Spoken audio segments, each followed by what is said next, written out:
Okay, guys, this is going to be my review of The Hunchback of Notre Dame.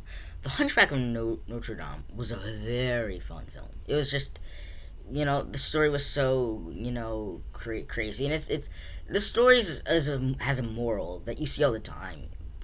Proving your worth and all that stuff, and showing that you're not a pathetic person, that you're cool and kind of being brave.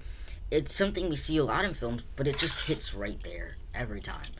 Because such an important story that never gets old is this idea, and this is the first time watching, a couple of days ago.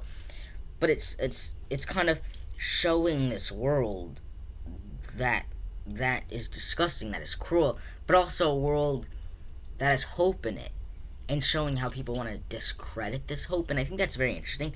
And all the characters are just so interesting and three dimensional. But I keep wanting to say two dimensional, three dimensional. Two dimensional is boring characters. That I think it becomes fascinating every time you step into this world.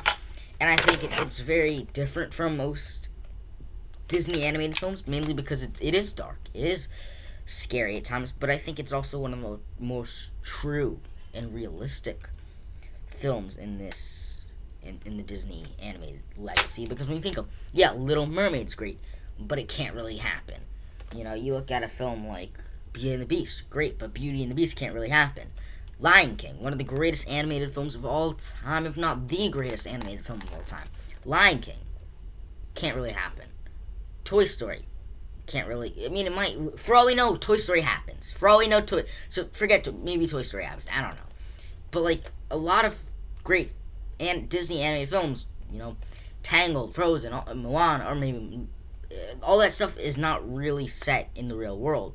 But here, it can be real. This idea, and it is real in the sense that, Notre Dame's a real place. The Notre Dame bell tower's a real place. That was a real place, And so I think that's the truth, is when it's set in reality. I think it strikes a more darker nerve, but also a more realistic nerve at the same time, where it's no fantasy, no magic, just truth, and just good storytelling. Disney